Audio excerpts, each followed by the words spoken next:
اعوذ باللہ من الشیطان الرجیم بسم اللہ الرحمن الرحیم۔ دوستو، جیسا کہ میں نے پہلے عرض کر دیا تھا کہ ہم لوگ قرآن پاک سے اتنی کہ دور ہیں کہ میں نے خود اپنے آپ کو قرآن پاک سے بہت دور پایا، اور یہ اس لیے کہ میں نے اب ضروری سمجھا ہے کہ اپنا فرض ادا کرو، اللہ تعالیٰ قبول فرما لے گا تو انشاءاللہ دین اور دنیا کے تمام مسائل جو ہیں وہ اللہ حل کرنے والا، اور اس کے سوا کوئی حل کرنے والا نہیں۔ تو انشاءاللہ اللہ قبول فرمائے گا تو دین اور دنیا کے ہمارے تمام مسائل انشاءاللہ حل ہو جائیں گے۔ مجھے افسوس سے کہنا پڑتا ہے کہ ایک بندہ جو کہ مجھ سے بحث کرنے لگا دین کے متعلق، تو جب میں نے اس سے کہا کہ آپ کی کیا کوالیفیکیشن کیا ہے، تو کہنے لگا کہ میں ایم اے اکنامک ہوں۔ تو میں نے کہا کہ آپ نے ایم اے اکنامک کیا ہے، آیا کہ آپ مجھے بتا سکتے ہیں کہ اللہ تعالیٰ نے وراثت کے بارے میں کیا حکم دیے ہیں قرآن پاک کے اندر، آپ اس کے متعلق مجھے آگاہ کر سکتے ہیں؟ تو کہنے لگا میں نے کوئی جج تو نہیں بننا۔ تو اس چیز سے مجھے بہت دکھ لگا کہ ہم مسلمانوں کی یہ حالت ہے، پھر ہم چاہتے ہیں کہ ہمارا اسرائیل کے اوپر، دوسرے کفار کے اوپر ہمیں غالب آ جائیں، اور ہم مسلمان اللہ ہماری مدد کرے۔ تو قرآن سے اتنی دور کہ جس کا کوئی اندازہ ہی نہیں۔ حالانکہ جو وراثت کے قوانین ہیں یہ قانون حدود میں آتے ہیں، اور حدود اور قصاص دو ایسے قوانین ہیں کہ جن کو نہ جاننے والا شخص اسلام سے خارج ہو جاتا ہے۔ جو شخص ان کو کچھ نہیں سمجھتا وہ اسلام سے خارج ہو جاتا ہے، لیکن ہم نے ایک ہی بات پکڑی ہے کہ جس نے کلمہ پڑھ لیا وہ سیدھا جنت میں گیا۔ آج ہم قانون حدود کے بارے میں، اور اس کے بعد انشاءاللہ اللہ کی رحمت سے وراثت کا جو سورۃ نساء کے بیچ میں آئی ہے، وراثت کے متعلق اللہ کی رحمت سے میں اپنے علم کے مطابق، جو اللہ نے مجھے قرآن کے متعلق علم دیا ہے، اس کے مطابق اپنا فرض ادا کروں گا اپنے بہن بھائیوں کے ساتھ۔ قرآن کی سورۃ النساء کی حکم جو کہ وراثت کے متعلق اللہ کے حکم ہے، وہ ان سے بانٹ کر، ان سے شیئر کر کے انشاءاللہ میں اپنا حق ادا کرنے کی کوشش کروں گا، اور امید ہے کہ اللہ تعالیٰ قبول فرمائیں گے اور ہم پر اپنی رحمت نازل کریں گے۔ دوستو، قانون حدود اور قانون قصاص، اللہ تعالیٰ کے قانون حدود جو ہے یہ انسان کی وراثت، طلاق، رہن سہن، اور اس کے متعلق یعنی آخری اس کی بات یہ سمجھ لیں کہ جن چیزوں کو اللہ تعالیٰ نے خود تفصیلاً فیصلہ کن بیان کر دیا ہے، مثلا نماز کا اللہ تعالیٰ نے حکم دیا ہے لیکن اس کا طریقہ نہیں بتایا، اس کے متعلق مطلب سجدہ کرو، رکوع کرو، قیام کرو کا حکم آیا ہے لیکن پوری تفصیل اس کے متعلق نہیں بتائی، لیکن سجدہ، رکوع اور قیام جو ہے یہ حدود میں آئے گا، کیونکہ اللہ تعالیٰ نے یہ خود بتا دیا۔ نماز پڑھنے سے پہلے اللہ نے وضو کا حکم دے دیا، تو یہ چونکہ وضو کا طریقہ اللہ تعالیٰ نے خود سکھا دیا ہے، وہ قانون حدود میں آ جاتا ہے۔ تو اس لیے آج ہم بات کریں قانون حدود کیا ہے۔ اللہ تعالیٰ نے قرآن پاک سورۃ توبہ آیت نمبر 97 کے بیچ میں جو اللہ تعالیٰ کا حکم ہے، میں آپ کو پڑھ کر سنا دیتا ہوں کہ میں نے صرف اللہ کے حکم پڑھ کر سنانا ہے، اور اس کو صرف آسان لفظوں میں آپ کے سامنے پیش کرنے کی کوشش کرنی ہے۔ میں نے اپنے پاس سے کوئی مسالہ نہیں لگانا ہے۔ ہاں، اگر میں کہیں غلط ہوں تو آپ میری غلطی قرآن سے دور کریں، مجھ سے جھگڑا یا بحث کرنے کی کوشش نہ کریں۔ آپ اپنے کومنٹس کے ذریعے یا اپنی ویڈیو کے ذریعے آپ مجھے کہہ سکتے ہیں کہ اس لفظ کا یہ ترجمہ تھا، آپ نے یہ غلطی کی، اور میری غلطی دور کریں، نہ کہ مجھ سے آپ میرے سے بحث کرنا شروع کر دیں، جیسا کہ آج کل تو رواج بن چکا ہے کہ جناب دین کے متعلق نہیں بات کرنا ورنہ لڑائی شروع ہو جاتی ہے۔ ایسے لعنت تو پڑ چکی ہے بہت سے لوگوں کے اوپر۔ اللہ تعالیٰ نے سورۃ توبہ آیت نمبر 97 کے بیچ میں ارشاد فرمایا ہے، العراب اشد کفرا و نفاقا واجدار اللہ یعلم حدود ما انزل اللہ علی رسولہ واللہ علیم حکیم۔ میں آپ کو یہ بتا دیتا ہوں کہ عراب کہتے ہیں دیہاتی لوگ، دہی لوگ، اگر جو بدو کہتے ہیں ان کو بدو، تو آپ بدو نہیں، آپ اپنے علاقے کے سمجھ لیں کہ ایسے لوگ، خواہ وہ شہروں میں رہتے ہوں یا گاؤں میں رہتے ہوں، جو لوگ ایسے لوگ ہیں جو کہ کم علم والے لوگ ہیں، ان کے متعلق اللہ تعالیٰ نے فرمایا ہے کہ اے نبی، یہ جو دہی لوگ ہیں، جو دیہاتوں کے رہنے والے لوگ ہیں، جو آپ سے اقرار کرتے ہیں کہ ہم ایمان لے آئے ہیں، لیکن یہ لوگ اشدو کہتے ہیں، لفظ شدید سے اشد نکلا ہے۔ جب عربی زبان کے اندر کسی اسم سے پہلے الف آ جاتا ہے تو وہ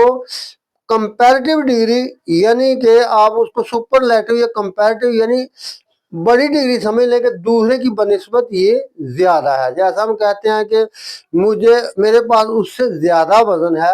اسی طرح ہم کیا کہیں گے کہ اشدو، جس طرح ہم کہتے ہیں کٹر ہے، وہ تو علم کا کٹر عالم ہے، وہ تو فلانی چیز میں کٹر ہے۔ اسی طرح اشدو عربی زبان میں لفظ استعمال کیا جاتا ہے۔ تو اللہ تعالیٰ نے یہاں ارشاد فرمایا اشد کفرا و نفاقا، اے نبی، جو دیہاتی لوگ آپ سے کہتے ہیں کہ ہم ایمان لے آئے ہیں، لیکن وہ اشد و پکے کٹر کافر ہیں، وہ نفاقن اور پکے منافق ہیں۔ اشدو نے پکے کر دیا، کٹر قسم کے کافر اور منافق ہیں۔ اس کی وجہ کیا ہے، کیوں پکے کافر اور منافق ہیں؟ وہ اجدار اللہ یعلم حدود ما انزل اللہ علی رسولہ، وہ اس وجہ سے پکے کافر اور منافق ہیں کہ وہ اللہ کے حدود کے قانون کو بے قیمت سمجھتے ہیں، کہ کوئی ضروری نہیں سمجھتے، بے ضروری ہے، اور نہ ہی آئندہ، نہ تو وہ ان کو اس کے بارے میں کوئی علم ہے، اور نہ ہی وہ اس کو سیکھنا چاہتے ہیں۔ اجدار کہتے ہیں کسی چیز کو اس قابل سمجھنا کہ اس کو سیکھ کر اس سے فائدہ اٹھانے کی کوشش کریں۔ تو اللہ یعلم کفرا و نفاقا و اجدارو، اور اجدار ہیں کہ وہ سیکھنا بھی نہیں چاہتے۔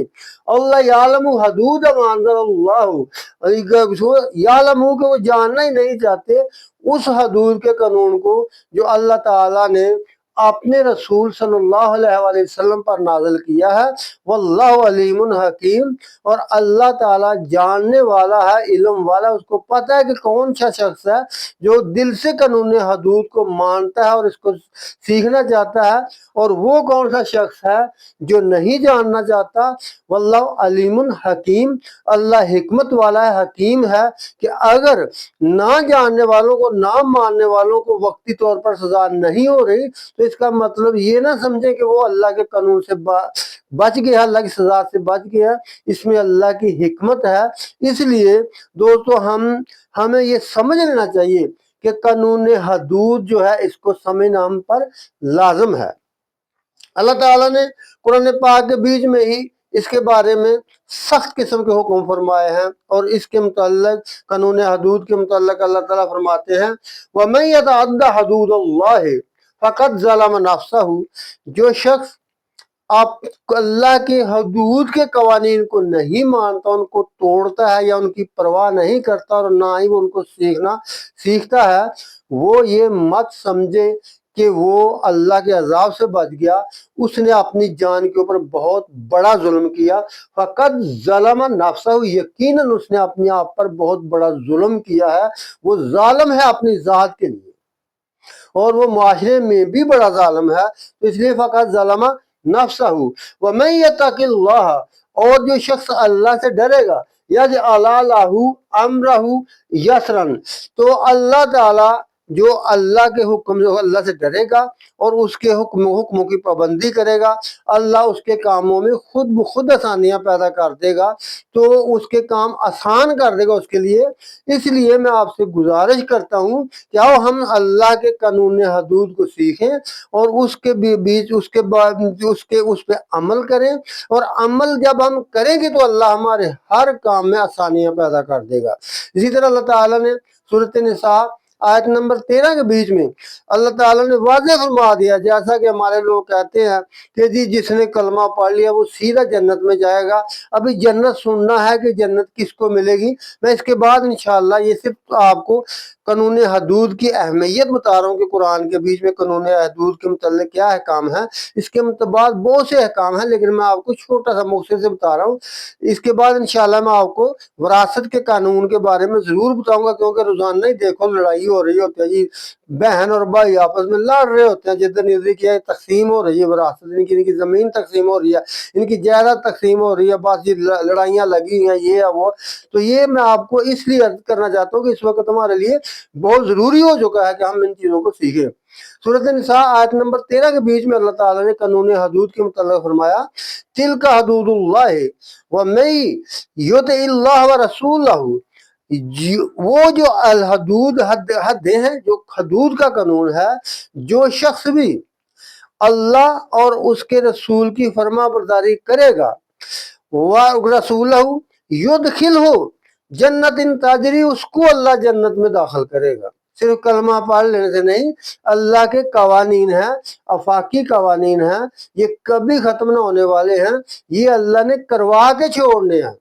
موت کے بعد کریں گے، لیکن اس وقت اللہ ہم سے قبول نہیں کرے گا۔ تو اللہ تعالیٰ نے فرمایا، تلک حدود اللہ ومن یطع اللہ ورسولہ، جو اللہ کے حدود کے قانون ہیں، جو بھی شخص ان کے متعلق اللہ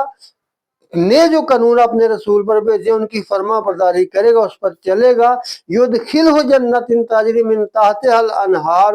اللہ اس کو ان جنتوں کے بیچ میں داخل کرے گا جن کے بیچ میں نہریں بہہ رہی ہیں، خالدین فیہا، وہ ہمیشہ اس میں رہیں گے، وہ ہمیشہ اس میں رہیں گے۔ ذالک فوز العظیم، یہ ہے بہت بڑی کامیابی۔ اس میں کوئی شک نہیں کہ مال و دولت حاصل کرنا ہی بہت بڑی کامیابی ہے، کیونکہ جنت مال و دولت سے بھری ہوئی ہے۔ کچھ لوگ ہمیں کہہ دیتے ہیں چھوڑ دو دنیا میں کیا لے جانا، چھوڑ دو دنیا کا مال کام نہیں آنا۔ بہت غلط لوگ ہیں، وہ دنیا کے پیچھے مرنے والے ہیں، اور آپ کو دنیا سے دور کر کے آپ سے دولت، آپ کو کہتے ہیں کہ دنیا سے نفرت کرو، لیکن آپ سے مال لے کر خود وہ اپنے پاس اکٹھا کرنا چاہتے ہیں۔ دراصل وہ آخرت سے دور ہیں، وہ دنیا کے مال سے اتنا پیار کرتے ہیں، کہتے ہیں کہ لوگوں کے پاس مال نہ ہو، ہم سارا اکٹھا کر لیں۔ تو اس لیے اللہ تعالیٰ نے فرمایا، وَذَلِكَ الْفَوْزُ الْعَظِيمُ، لوگوں جس نے جنت حاصل کر لی، جنت اتنی قیمتی چیز ہے۔ میں آپ کو یہ بتا دوں کہ جنت اتنی قیمتی چیز ہے کہ اگر پوری دنیا کا جتنے اس وقت امیر سے امیر تر ملک ہے، یورپ کیا، گلف کے علاقے کیا، یعنی وسطی ایشیا کیا، اپنے مشرق وسطیٰ کیا، جتنے دنیا کے ملک ہیں، اگر سب کی دولت اکٹھی کر لی جائے تو جو ایک جنتی کو اللہ تعالیٰ دولت دے گا اس کے برابر زیرو ہے وہ۔ اللہ تعالیٰ نے اتنی بڑی وہ قیمتی جنت ہے، اس لیے اللہ نے فرمایا کہ جن لوگوں نے پھر اسی طرح صورت اعراف کے بیچ میں اللہ تعالیٰ نے ارشاد فرما دیا کہ یہ دنیا کی دولتیں بھی میرے مومن بندوں کے لیے ہیں، اور آخرت کی ساتوں زمینوں اور ساتوں آسمانوں میں جتنی دولتیں وہ ساری میں ان کے حوالے کروں گا۔ اس لیے اللہ نے فرمایا کہ جس نے میرے حدود کے قانون کی پابندی کی اس کو میں جنت میں داخل کروں گا۔ ذالک الفوز العظیم، یہ ہے سب سے بڑی کامیابی۔ اور پھر جس نے کلمہ تو پڑھ لیا لیکن قانون حدود کا پتہ ہی نہیں اور نہ ہی آئندہ سیکھنا چاہا، اس کے لیے کیا حکم ہے؟ اللہ تعالیٰ نے ارشاد فرما دیا، وَمَن يَعْصِ اللَّهَ وَرَسُولَهُ، اور جو کوئی اللہ اور اس کے رسول کی نافرمانی کرے گا، حدود کے قانون کو نہیں مانے گا، وَيَتَعَدَّ حَدُودَهُ، اور اس کے حدود کے قانون کو توڑے گا، اس کے خلاف چلے گا، اس پہ عمل نہیں کرے گا، یدخلہ نارا خالدن، تو اس کو اللہ تعالیٰ خالدن کافر کے لیے آتا ہے، یعنی ہمیشہ کے لیے کبھی جہنم سے